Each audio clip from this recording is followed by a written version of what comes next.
Pessoal, agora sim, podem colocar o nome e número aí, que eu sei que é do terceiro do Butantan. Vou pedir um favor para vocês, para não ficar aquela coisa de 40 minutos eu falando, sem interrupção, sem ninguém perguntar, participem, tá? Por favor, eu preciso disso, porque é muito chato dar aula EAD. Tô com saudade da aula presencial, de estar com vocês, mas é o que a gente tem, né, no momento. Então, vamos tentar fazer uma coisa meio bacana, assim. Então, se vocês tiverem dúvida, qualquer comentário, pode abrir o microfone, interromper e falar, porque no chat também eu não consigo ler quando eu estou fazendo a apresentação dos slides, eu não consigo ver o que vocês estão escrevendo no chat. Então, abre o microfone aí, fala, participa, porque senão 40 minutos só eu falando cansa pra caramba, pra quem tá falando e pra quem tá assistindo, tá? Turma, na aula passada a gente falou sobre Freud, na aula de hoje só falta terminar aí a teoria dos arquétipos do Jung, né, pra gente começar a entrar em filosofia do século XX, tá? Então, a gente vai finalizar aqueles slides lá, todo o material já tá no Moodle, para poder falar de existencialismo. Vou começar a compartilhar com vocês, então, os slides. Foi aí? Sim. Foi. Foi. Deixa eu achar onde a gente parou. A gente fez a introdução já do Jung, turma? Já, eu acho. Tá, a gente parou então em teoria, pelo que eu anotei aqui na minha agenda, foi teoria dos arquétipos, né? Então a gente vai começar a falar um pouquinho de teoria dos arquétipos do Jung aí. O que difere, qual que é a diferença dessa teoria para a teoria do Freud? O Freud, para ele, o aparelho psíquico é dividido em três, né? No ego, superego e no id. Então, o ego é aquilo que aparece à ponta do iceberg, aqui a gente mostra quem a gente é. O superego seriam nossos filtros ou bloqueios morais, que são os nãos que a gente recebe desde a infância. Só que o Freud liga isso muito à questão da sexualidade da criança. E o id é aquilo que a gente tem de mais interior, né? São as nossas fantasias, os nossos desejos mais inatos, os impulsos mais ligados para questões de procriação, questão animal mesmo. Só que aí o superego bloqueia, né? Aqueles desejos. E isso acaba gerando um certo conflito que muitas vezes o ego demonstra nas suas atitudes, nos seus relacionamentos interpessoais. Diferente da teoria do ego, o Jung vai desenvolver também uma teoria do aparelho psíquico, só que é baseado em teoria dos arquétipos. Ele trabalha junto com Freud por muito tempo, tá? Só que ele não concorda com Freud na questão da conotação da sexualidade que ele dá, o peso daquele superego relacionado à questão da sexualidade. Então, ele vai desenvolver essa teoria dos arquétipos como se fossem 4 camadas diferentes também, mas que trabalham todas juntas e harmônicas, tá? Então, Jung vai ampliar o conceito freudiano de inconsciente, que é aquele desenvolvimento que o Freud dá para o superego e para o id. E isso ele faz a partir da observação dos sonhos dos seus pacientes, quando ele vai fazer a análise dos pacientes dele. E ele percebe que existe sempre a mesma figura em diversas pessoas aí, de determinados símbolos, né?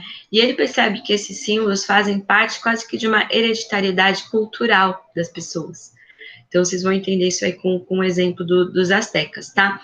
Então, ele percebe a presença de diversas imagens estranhas que não podiam ser associadas a nenhuma das experiências individuais, biográficas, e vai começar a estudar as culturas dos povos antigos, da Ásia, da África e da América pré-colombiana. Bacana que ele encontra lá algumas simbologias e alguns mitos que se relacionam, sem com que os povos da América pré-colombiana tenham tido contato com o povo da Ásia, mas são símbolos que aparecem em diversas culturas, como, por exemplo, da serpente, né?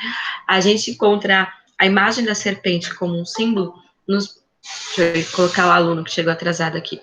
Em algumas mitologias, em algumas histórias do povo do México, a gente encontra isso também ligado à questão da religiosidade, né, que é o símbolo lá da cobra mordendo o próprio rabo, que é o alfa e o ômega, o início e o fim, e a gente também tem a simbologia da serpente, lá na história de Adão, quando ela oferece a maçã em relação ao pecado.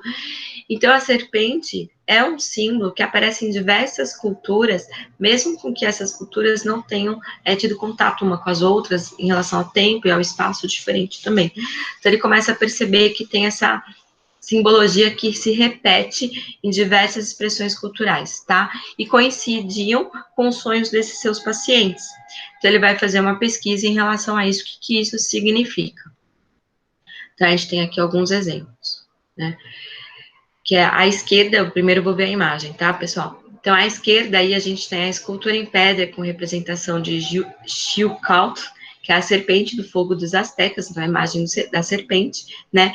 E à direita, a gente tem uma escultura em mármore representando a serpente Glicon da civilização romana, que é no século II. Eles não tiveram contato uma civilização com a outra. Então, tem o símbolo da serpente sendo repetido em diversas culturas. Então, imagens de serpentes estão presentes nas mais diversas culturas, mitologias e épocas, além de serem frequentes nos sonhos de pessoas, mesmo aquelas que nunca tiveram contato com qualquer tipo de cobra.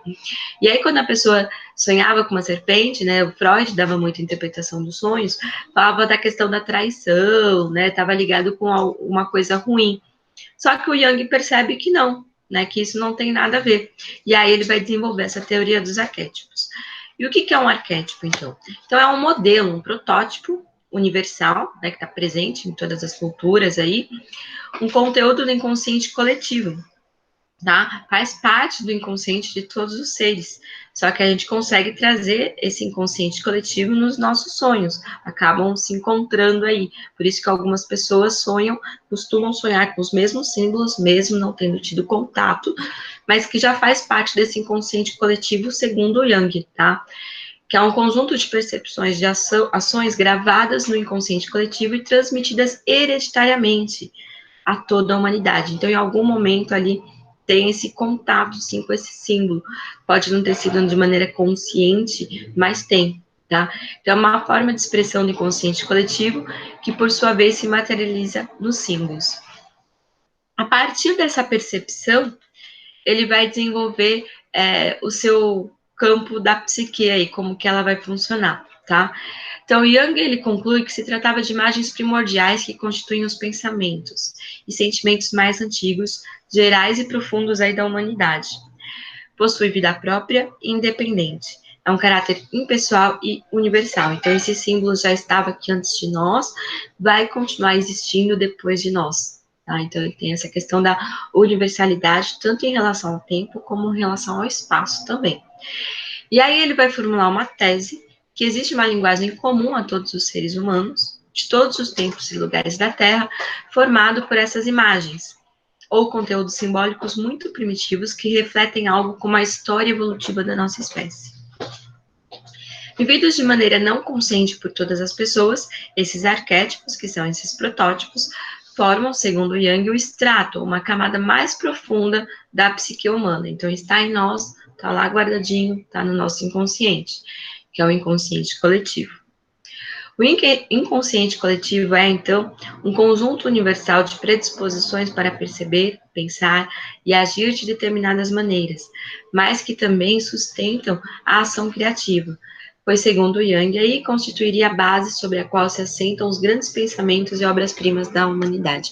E o bacana desse inconsciente coletivo é que ele que permite que a gente construa a linguagem, né, que a gente consiga se comunicar um com os outros, porque a gente precisa de ter um ponto de intersecção que nos ligue, que a gente fale sobre a mesma coisa, e é também ele que permite, muitas vezes, a construção de uma moral, de uma consciência moral aí também coletiva, tá? Segundo o Jung, é ele que permite essa ligação aí entre a humanidade.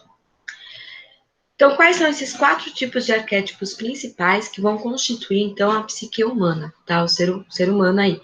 Esses 4 tipos, eles não são separados, não significa que você tenha um tipo e não tenha o outro.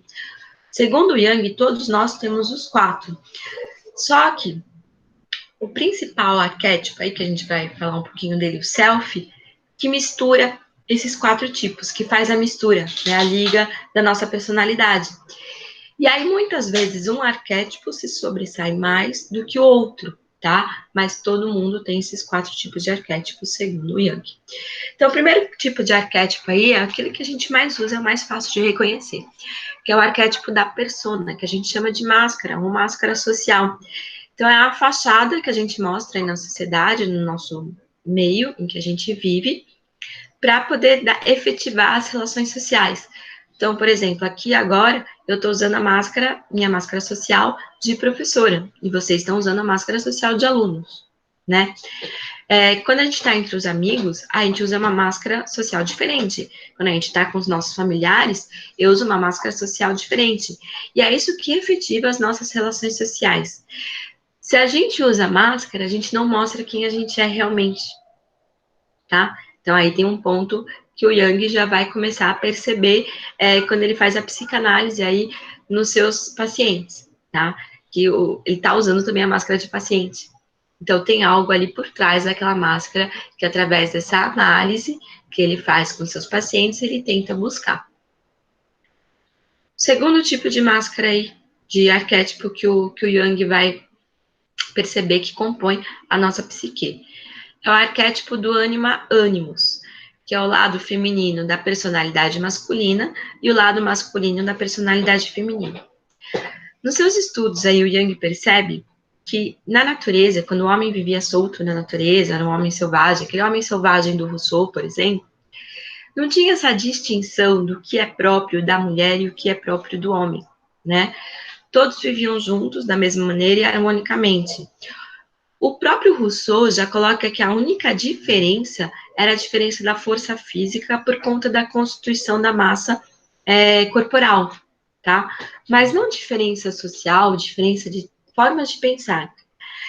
Com a construção da nossa cultura e da nossa sociedade, começou essa divisão, né? A mulher tem que mostrar mais o seu sentimento, ela pode ser mais emotiva, tem que ser mais delicada, saber controlar um pouco sua violência. Então, começou a ter algo próprio da mulher. Já diferente, também ao longo, né, dessa construção cultural, o homem começou a ter questões como ele não pode demonstrar muita emotividade, ele não pode ser sensível, o homem não chora, e ficou com características próprias aí do gênero. Mas para o Jung, pelo fato da gente fazer parte da natureza, toda mulher também tem o seu lado masculino, então, de querer, de ser um pouco mais violenta, menos delicada, e todo homem também tem o seu lado feminino, de questão de mostrar um pouco mais sua emotividade, ser mais sensível. Só que isso a própria sociedade acaba se reprimindo, né? Homem que chora, não sei o que e tal. Então, isso por muito tempo, uma construção cultural mesmo, acabou reprimindo. Então, a gente usa essa máscara, tipo, olha, sou toda feminina, delicada, bonitinha e tal. E também os homens usariam essa máscara, mas dentro de si, a gente também tem, enquanto mulher, aquele lado mais violento, né? De briga e tal mesmo, e não tanto o desejo de ser delicado em todos os instantes, e os homens também têm os seus sentimentos, é claro, né? O terceiro tipo de arquétipo aí é o arquétipo da sombra, aquilo que a gente tem de mais sombrio mesmo dentro de nós, e todo mundo tem, tá? Então é a fonte do que há de pior e melhor também na humanidade. Mas como assim pior e melhor, né? É pior porque é o nosso lado violento, todo mundo tem, é o nosso lado animal mesmo. Então, é pior porque a gente não consegue controlar, então, em algumas situações, você acaba atacando, né? Mas, ao mesmo tempo, é melhor porque no ataque você se defende. Então, dependendo da situação, não saber se defender também é ruim. E é esse arquétipo que ajuda também na defesa, tá? E quantas pessoas que a gente conhece por aí que não sabe se defender, não sabe a luta, não sabe brigar, não tem aquele lado instintivo, animal mesmo, tá? Então, é o arquétipo da sombra aí, que é o que há de melhor e pior na humanidade, de ímpeto animal persistente e pressionador. Então, em determinados momentos, isso é usado para o lado bom, só que em determinadas situações isso é ruim, e quem apresenta muito esse arquétipo da sombra, muitas vezes é aquela pessoa mais violenta, né, e que também é excluído pela sociedade, então gera certos problemas de relações sociais, segundo Jung. E o último arquétipo é o arquétipo do self. É ele que vai organizar essa personalidade, é ele que vai misturar esses três arquétipos para mostrar quem você é realmente, tá? Então, ele é o organizador da personalidade, que impõe ordem, unificação, harmonia entre os demais arquétipos, e é ele que vai mostrar quem você é realmente. No sistema de análise aí da psicologia analítica, né, o que rola? Como que funciona? O psicoterapeuta, ele percebe dentro desses conjuntos de arquétipos, desses 4 arquétipos, qual é o que você mostra mais, como que o seu self está organizando essa sua personalidade, qual está deixando aparecer mais, para poder compreender as escolhas do momento e tentar encaminhar novos modos de comportamento para o futuro, tá? Então, ele percebe ali qual que é o arquétipo que está se sobressaindo. E aí, quando você tem consciência disso, você consegue regular um pouco mais e mostrar de uma maneira um pouco mais sociável ali no meio que você vive. E aí, só para finalizar, então, o arquétipo mais importante na teoria junguiana é a do self, que é o si mesmo, que corresponde à imagem primordial da totalidade do ser, isto é, a essência de uma pessoa em conexão com a dimensão maior, né? Então, transcende essa nossa consciência, esse arquétipo do self, e a nossa própria dimensão individual para poder se conectar com os outros aí, com a coletividade, com o planeta e até mesmo com o cosmos, segundo Jung. Tá? É o self que faz a nossa conexão com as outras pessoas, com as outras relações. Mesmo que eu esteja usando, por exemplo, uma máscara de professora nesse exato momento, eu também estou mostrando o meu self em determinadas características próprias, porque nem todo professor é igual ao outro. Né? Então, eu consigo mostrar ali determinadas características que são minhas e que, independente de qual máscara social que eu esteja usando, eu sempre tenho aquela característica aparecendo mais forte. Então, o self é o arquétipo da sabedoria de um ser ou organismo, no sentido de representar a intencionalidade, o propósito e o sentido da sua própria existência. Tá? É com qual intenção que eu faço as minhas ações, independente de qual máscara social eu esteja usando. E aí, para finalizar, pode falar. Deixa eu te perguntar, mas tem como duas pessoas usarem o mesmo selfie? Tipo, terem... Não. Self é individual. É que nem o ego, tá? O self do Jung é o ego do Freud. Ah, tá. Tá Entendi. bom? Então, cada indivíduo aí, a partir do seu self, consegue organizar e harmonizar esses outros 3 arquétipos para poder construir a sua própria personalidade. Mais alguma dúvida, pessoal? Não? Então, só para finalizar aí a parte do Jung, que aí a gente já começa a falar um pouquinho sobre a filosofia do século XX, eu coloquei 2 frases para vocês, para a gente pensar um pouquinho sobre esse conjunto de características da psicologia do Jung. Então, o si mesmo representa o objetivo do homem inteiro, a saber, a realização de sua totalidade e de sua individualidade, com ou contra a sua vontade, tá? Então, muitas vezes ali, você constrói determinada máscara social, determinado self, com a sua vontade, quando você percebe que tipo de atitude que você está tendo no mundo, ou contra a sua própria vontade, porque essa mistura de arquétipos quem realiza é o self, né? Então, às vezes você não tem controle, mas é bacana perceber as atitudes que você tem no mundo e com as relações sociais para poder compreender quem você é, onde você está situado no mundo. E uma outra frase bacana do Yang é que a dinâmica desse processo é o instinto que vigia para que tudo que pertence a uma vida individual figure ali, exatamente com ou sem a concordância do sujeito, quer tenha consciência do que acontece ou não, tá? Então, você mostra quem você é a partir dessa interioridade, desse inconsciente, quer você tenha concordância ou não, então, quer você aceite ou não, você age dessa maneira. O bacana é agir com consciência, entendendo por que você age, né? Do que agir e não compreender qual o sentido daquilo tudo. Então, a psicologia analítica do Jung serve também como modo de compreensão e de ressignificação do próprio ser e do próprio comportamento para poder compreender onde você se situa no mundo, tá? Pessoal, alguma dúvida aí sobre a parte da psicologia do Freud ou do Jung? Pode falar, Eric. Aquele arquétipo que é o lado feminino no homem e o lado masculino na mulher. Nossa, Eric, peraí que eu não tô entendendo nada, seu som tá travando. Fala de novo, por gentileza. Tá ouvindo agora? Tô, pode falar. Aquele arquétipo que define o lado feminino no homem e o lado masculino na mulher. Ele definiria a verdade, o homossexualismo, essas coisas? Não, pro Yang não. É só, por exemplo, em mim mesma eu tenho um lado masculino no meu arquétipo, né, segundo o Yang. Só que por uma construção social, eu fui educada também, falando, a mulher tem que ser delicada, não pode falar palavrão, questão do comportamento, da profissão, né? Claro que isso muda ao longo do tempo. Então, desde novinha vai sendo criado dessa maneira. E os meninos já, homem não chora, não pode mostrar os seus sentimentos, não pode ser sensível, mas dentro dele também tem esse lado feminino, né? Então, o Jung constrói isso para mostrar que na natureza, quando o homem era selvagem, não tinha diferença de comportamento em relação aos gêneros. Isso a gente vê muito nos vikings também, né? As mulheres também eram guerreiras, igual os homens, não tinha essa diferença de papel social. O que difere, segundo Jung, já segundo Rousseau e outros filósofos, e claro, que é visível, é a questão da força corporal. Só isso. Mas a capacidade de realização, de ir para uma guerra ou de fazer os mesmos trabalhos, isso não difere nem um pouco. Só a questão da força mesmo física, que é uma questão da constituição da própria natureza, né? Não só das fêmeas e dos machos humanos, mas das fêmeas e dos machos de qualquer outra espécie animal também. Mais alguma pergunta, pessoal? Ficou bom? Professora, Pode falar, Felipe. se, por exemplo, quando a pessoa tá bêbada, ela tá, tipo, mostrando o arquétipo da sabedoria, tipo isso? Pessoa bêbada? Não, a pessoa bêbada, ela tá também, dependendo de quanto ela bebeu, ela também é consciente, né?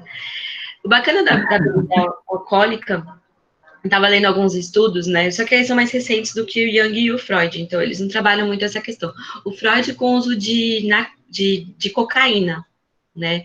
Ele mesmo era não usuário no sentido de viciado, porque a cocaína não era tratada dessa maneira. A cocaína era usada como uma espécie de remédio aí, né? Tanto é que a própria heroína, que também dentro desse estudo da cocaína, depois sai a heroína, era usada na Primeira Guerra Mundial. E tem esse nome de heroína porque ela era dada para os soldados americanos e eles se sentiam fortes, vigorosos, heróis também, né? Então, não era tratado como algo errado, era mais um medicamento, tal, para fortalecer os seres. E o Freud usava com esse sentido, né?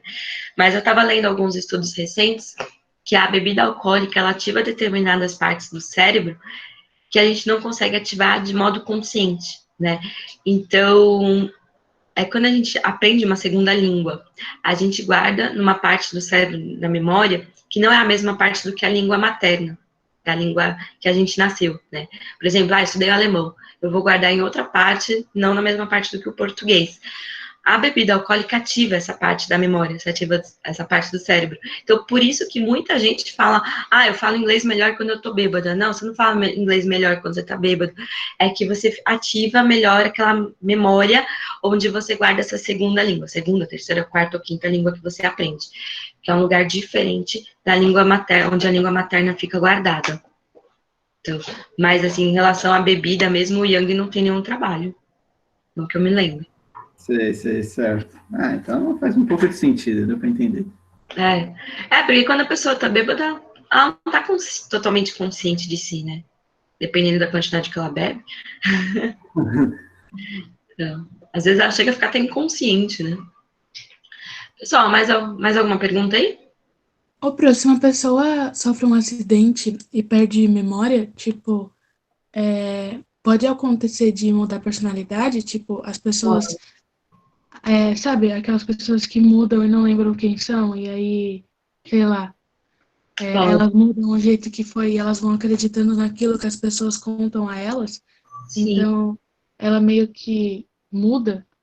Muda, tanto é que tem muita gente que sofre AVC e muda, né, a personalidade, fica violenta, fica mais violenta, muda bastante, assim, a característica, mas aí também é pelo fato de que a parte do cérebro que foi afetada acaba morrendo, né, e de repente é alguma parte que controlava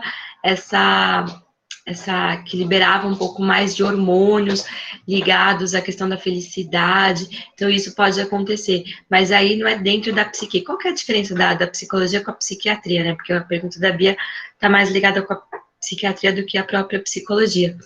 A psicologia, essa parte de construir a personalidade, está ligada mais à questão da interioridade do ser.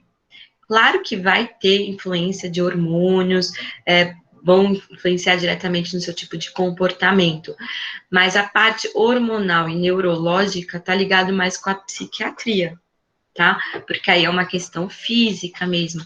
Então, a pessoa, por exemplo, que sofre um AVC e morre uma parte, né, do cérebro dela, mata alguns neurônios, e os neurônios são a parte que a gente não consegue regenerar, aí ela para, então, de comandar e de produzir determinados hormônios, o que interfere na personalidade, tá?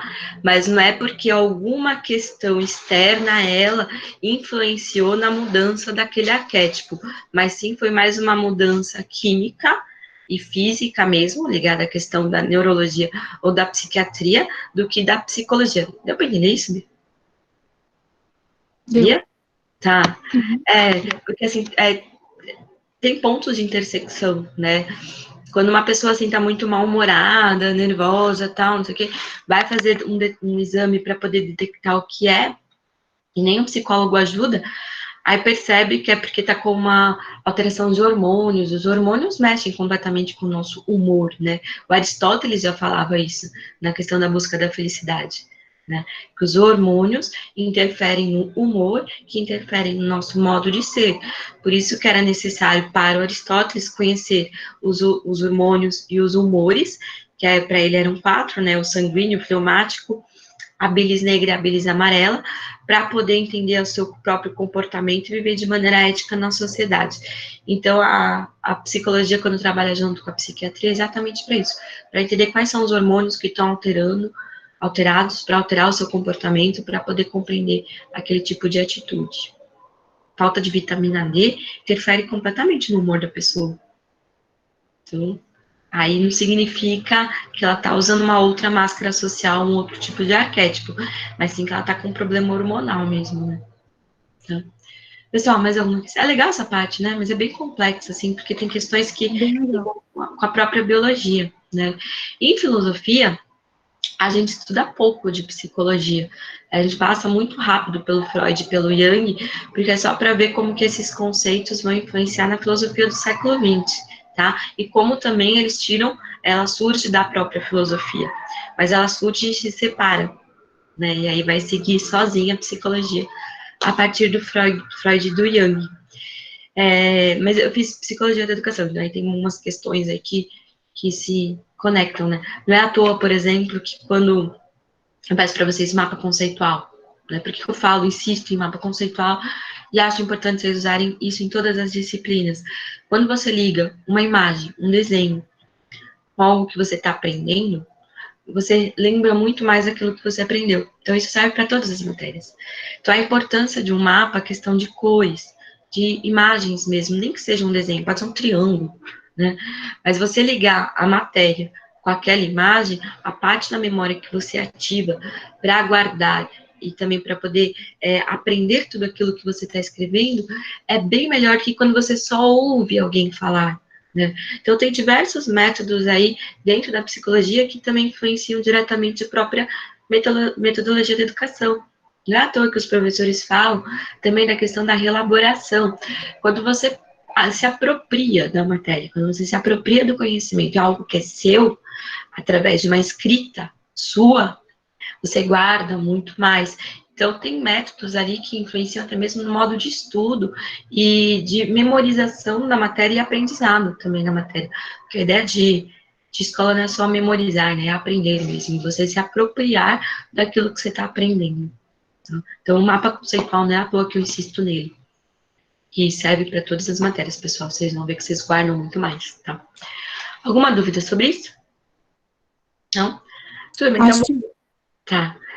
Vou fazer só uma introdução da filosofia do século XX, como que tudo isso vai influenciar no século XX. Só que parece até meio tipo loucura isso. Embora eu faça a introdução da filosofia do século XX, o primeiro filósofo que a gente vai falar não é do século XX, é do século XIX, tá? Por que isso? Tem um porquê aí. A gente vai falar do Kierkegaard na próxima aula. O Kierkegaard, dentro dessa filosofia do século XIX que a gente está vendo até agora, que é totalmente influenciada ali pelo Hegel, da dialética de Hegel, lembra? Tese, antítese e síntese, que a gente viu lá no primeiro bimestre. Vocês lembram disso? sim. Tá? Então, toda a Europa inteira estava sendo influenciada pela filosofia do Hegel. Ele é um filósofo alemão, a gente vai falar de Kierkegaard, que é dinamarquês, né? Então, toda a Europa toda a filosofia europeia do século XIX é construída em cima da filosofia do Hegel, seja contestando, como Karl Marx fez, né? Seja também mostrando que Hegel estava errado, como Schopenhauer fez, depois de Nietzsche e Freud, ou então seja criticando e saindo dessa linha hegeliana completamente, que é como Kierkegaard. E aí fica interessante como que o oposto daquilo que está fazendo sucesso também começa a fazer sucesso. E o Kierkegaard vai criar uma filosofia que ele chama de filosofia existencialista, que ela coloca em questão por que nós existimos. Se nós não existíssemos, existiria um nada? Tipo, total viagem, né? E ele está lá no século XIX, ele foge um pouco desse contexto da filosofia hegeliana, só que diretamente ele influencia os existencialistas do século XX, tá? Então eu vou falar das características do século XX, só que na próxima aula a gente vai falar de um filósofo do século XIX, que é o Kierkegaard, mas que dá essa linha aí para o século XX, tá? E a gente também tem a psicologia existencialista, tá? Então, junto com Freud e com Jung, vai começar a construir uma linha de psicologia existencialista que questiona sobre a própria existência do ser, né? E eles trabalham muito, a gente vai ver aí na verdade, a gente vai ter uma aula especial de literatura e filosofia com Albert Camus, não sei se vocês já leram alguma coisa sobre ele, que ele fala muito sobre a questão do suicídio e do absurdo da existência humana, tá? Então, eu só vou apresentar as características aí da filosofia do século XX e a gente já encerra aqui, senão é muita informação em uma aula só. Aqui, achei. Tem tanta coisa aberta aqui no meu note. Mas tudo que você falou hoje tem lá no Moodle já, né? Tem. Eu vou voltar até a parte da aula de Kierkegaard, que é esse filósofo da próxima aula, com Albert Camus, que é um escritor existencialista da década de 40 já, tá? Ele vive a Segunda Guerra Mundial, que fala sobre a questão do absurdo da existência humana, sobre o suicídio, escreve o mito de Sísifo, que é um mito que já existia, mas que trabalha questões modernas muito legais, e ele também escreve O Estrangeiro, não sei se vocês já ouviram falar desses livros. Não. Tá. E ele vai influenciar diretamente também Fernando Pessoa. Vocês já ouviram falar, né? Então, vocês vão ver aí que a literatura e a filosofia tem um momento aí no modernismo europeu mesmo, que elas não se entrelaçam, não caminham sozinhas, tá? O próprio Sartre, ele escreve livros de literatura, escreve livros de filosofia. E o principal ponto ali é a questão da existência humana. Para que a gente serve? Né? Qual o sentido da nossa existência? É a principal questão aí do século XX para os existencialistas, tá? Então, só as características aí do século XX rapidinho. A gente tem 4 minutinhos de aula, né? A partir da próxima aula, então, a gente vai começar a entrar na filosofia do século XX e vocês vão ver que ela não vai seguir uma linha que nem até agora bonitinha. A filosofia medieval questionava a existência de Deus, pois tem a filosofia da ciência, construção e consolidação das ciências, né, das universidades. Aí depois a gente viu Descartes e os empiristas, né, racionalistas, empiristas. Não, século XX, galera, tem uma explosão de questões e diversidades filosóficas aí, tá, que a gente vai trabalhar. Então, a gente vai ver desde dos filósofos que vão estudar as questões da linguagem, por conta do Goebbels ter usado a linguagem nas propagandas nazistas, como que ele foi capaz de fazer com que diversas pessoas aderissem ao nazismo e não percebessem o mal para que eles estavam caminhando. Então, a gente vai ter filósofos que vão fazer uma análise da linguagem, por conta dessas propagandas, dessa força que da mídia que estava surgindo, tá? A gente vai ter uma filósofa que a gente vai estudar também, que é a Hannah Arendt, que ela vai pensar qual é a origem do mal humano, né? Como que pôde ter acontecido todo aquele totalitarismo, tanto nazismo como fascismo, e ninguém ter levantado e falado, olha, isso não, né? Nem mesmo a Igreja Católica foi capaz de interferir. Ela faz uma crítica errada à Igreja Católica, ela é judia, tá? E ela vai tentar entender qual que é a origem do mal humano. A gente vai ter a escola de Frankfurt, que vai falar um pouco sobre cultura também, nessa cultura de massa, a indústria cultural. A gente vai ter o existencialismo, que a gente vai começar por ele, que questiona qual é o sentido da vida humana, por que a gente existe, por que a gente está aqui. Aí a gente vai ter uma parte da filosofia e da lógica que vai tentar compreender a matemática como uma linguagem universal que conecta todos os seres, capaz de construir uma linguagem da ciência nas universidades, que é aquilo que já vinha também, né, ali do período do Renascimento. Então, a gente vai ter diversas questões para serem trabalhadas aí nesse segundo e terceiro bimestre sobre a filosofia do século XX, tá? A gente vai fazer isso com calma, para vocês entenderem um pouco como que vai se consolidando o homem do século XXI, que é aquilo que nós somos, tá? Então, quais são as questões filosóficas aí que a gente vai ver? O que é o ser humano? Qual é o sentido da existência humana? Como se relaciona a linguagem com o mundo? O que caracteriza a razão contemporânea? Tá? O que moldou a nossa razão nos dias de hoje? Tá? Como são as relações de poder no mundo atual? A gente vai falar também de democracia deliberativa, que é uma forma de governo estudada agora, hoje, em Harvard. Um professor chamado Habermas, ele estuda a democracia deliberativa, tá? E ele, que é usada no Uruguai e em alguns estados americanos também, que é a forma mais moderna que existe de governo. Então, a gente vai estudar aquilo que nós somos hoje, beleza? Só que tudo isso aí a gente vai falar com calma na nossa próxima aula, que a gente começa, então, pelas questões da existência do ser humano com o Kierkegaard, que o material já está lá no Moodle também. Turma, por que eu coloquei o material no Moodle? Quem quiser acompanhar com os slides aí do lado, não precisa de imprimir, tá? Mas eu coloquei em PDF, vocês podem colocar aí do ladinho de vocês para fazer anotação, tá? Para quem acha que isso é mais fácil, ok. Então, da próxima aula é o Kierkegaard. O que foi, Meg? Ah, beleza, ainda tá gravando, não tem problema. E aí, qualquer dúvida, qualquer questão, sugestão, vocês mandam lá, pode mandar por mensagem lá pelo Moodle também. E sobre as notas, tá? Se alguém ficou com alguma dúvida aí sobre como que foi composta as notas, a média, também pode mandar mensagem lá pelo Moodle, ou a gente fica aqui até o finalzinho e já conversa sobre isso. Se alguém tiver alguma dúvida, senão, ok. Embora que eu me lembre no terceiro ano do Butantan, não teve nenhuma questão de nota, então, não sei. Mas se vocês tiverem, eu tô aqui disponível para vocês, tá bom? Uma boa semana, bom final de semana para vocês. Obrigada. Igualmente, Roberto. Ô, Roberto, bom final de semana. Beijos para vocês. Bom final de semana. Bom final de semana. Tchau, Meg. Tchau, Maíra. Tchau, Roberta. Bom final de semana. Obrigada, Gi, para você também, querida.